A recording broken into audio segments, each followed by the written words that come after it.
Don't forget to check out and order your copy of our latest book, Stiff Arming Football Myths. You can find this on our website at footballgameplan.com/books. Be on the lookout for other titles, and we have this book available in both paperback and PDF form.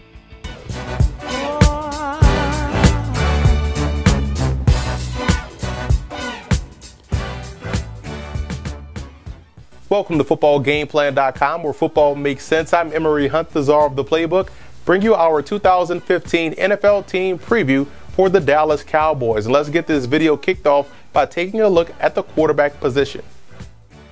The Cowboys' plan last year to take the ball out of Romo's hands a little bit more led to him having his best season of his career. The 12-year vet set career highs in touchdown passes, passer rating, and yards per attempt, and at this rate, Romo could play for another 5 seasons at this type of level. Brandon Whedon will once again hold down the backup duties, and Dustin Vaughn rounding out the depth chart, and it'll be interesting to see if Vaughn can make a strong push for the number 2 job. He was a talented player coming out of West Texas A&M.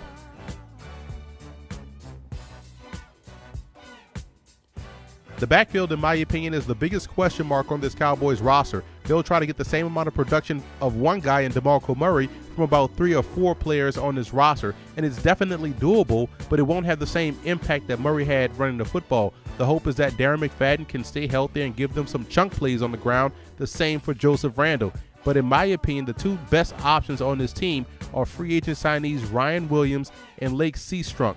If Williams can stay healthy, and that's a big if, he's the most talented back on this team. And Seastrunk has home run hitting ability and is in the mold of former Raiders great Napoleon Kaufman. He just needs the opportunity, as does a guy like Lance Dunbar, who's been around the roster for a while. There's no question the talent here in Dallas, just the health and consistency from those guys on the roster in the backfield.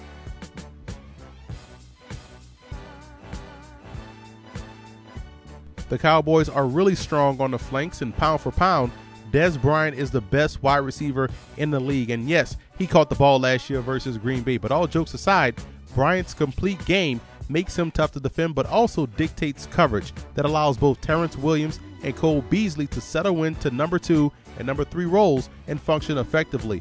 I really like the potential of Devin Street, the 6'3", 200-pound receiver from Pitt. Has similar style to Williams, but I believe is a little bit more athletic and runs better routes. The real battle will be for the 5th and 6th receiver spots, which will likely be guys that can also play special teams. And there's a host of talented players to do so, but I would keep an eye on undrafted free agents Antoine Goodley out of Baylor and Deontay Greenberry out of Houston. Goodley returned kicks at Baylor and is a dynamic player, while Greenberry is a tough kid that could function as an inside receiver. At tight end, future Hall of Famer Jason Witten is as dependable as they come. Witten was the 2nd leading receiver on the team with 700 yards. Dallas would love for a constant and consistent number 2 option to emerge so it could further expand the offensive attack. I still think Gavin Escobar can be that guy, as James Hanna is more of an H-back type in which he excels in that role.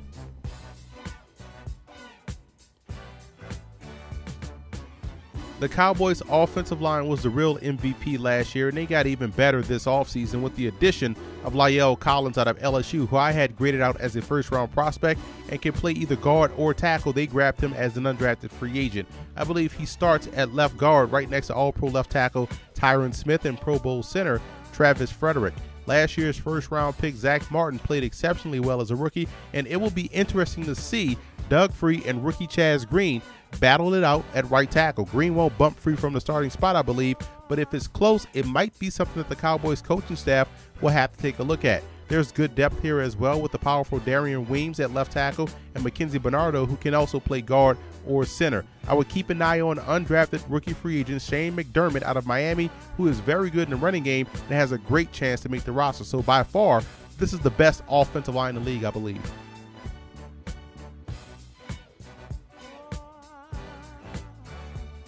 Patience is the key here, as I believe by week 5, the Cowboys will be a good and much improved defensive line. In week 5, Greg Hardy returns to the lineup from suspension and instantly upgrades his defensive front.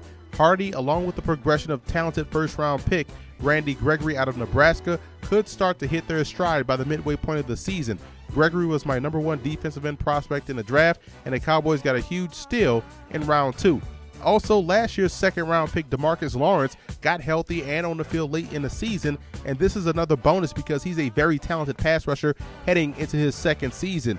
and last year's sack leader Jeremy Mincey is also back and ready to go. Tyrone Crawford should provide good quickness and pass rushing ability on the inside, which is the perfect complement to Nick Hayden, who simply does his job in occupying gaps. Depth on the interior is a slight question, not as much at defensive end, as I like both Jack Crawford and rookie 5th round pick Ryan Russell out of Purdue.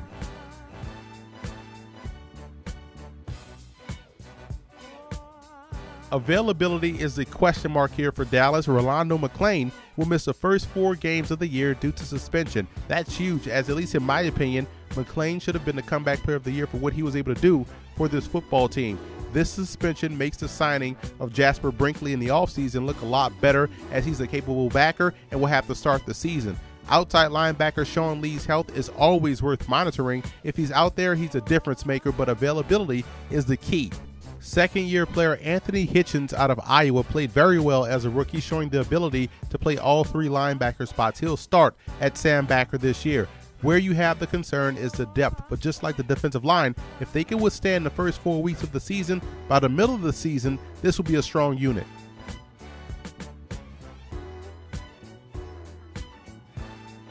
I would classify the Cowboys secondary as solid with the potential to be good, depending on a few things. One of them is getting a solid third cornerback in the fold, and Morris Claiborne hopes to regain his confidence that made him a once promising player coming out of LSU. Rookie 1st round pick Byron Jones out of UConn is a tremendous athlete, but I feel as though he's a decent corner at best. The hope is that the staff can get him to play up to those lofty expectations.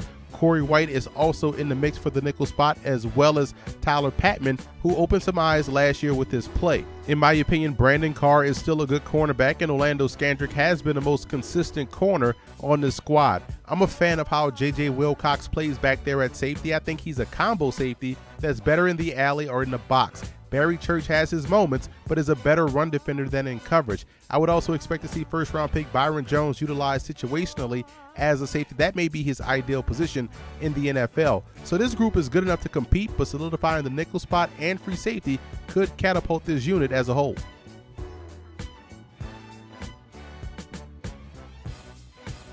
Good special teams battery in Dallas, from the long snapper to the punter. Kicker Dan Bailey is a very good player, as is punter Chris Jones, who excels in pinning opponents deep in their own territory.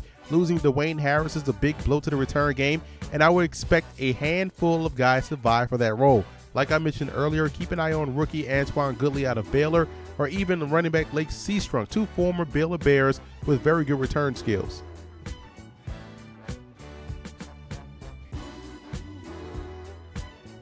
I have the Cowboys finishing first in the NFC East, and yes, there are some questions about the ground game and the availability of key players to start the season, but I do think they have enough to overcome those obstacles, as they'll get stronger as the season progresses, starting at Week 5. This is once again a strong team in Big D.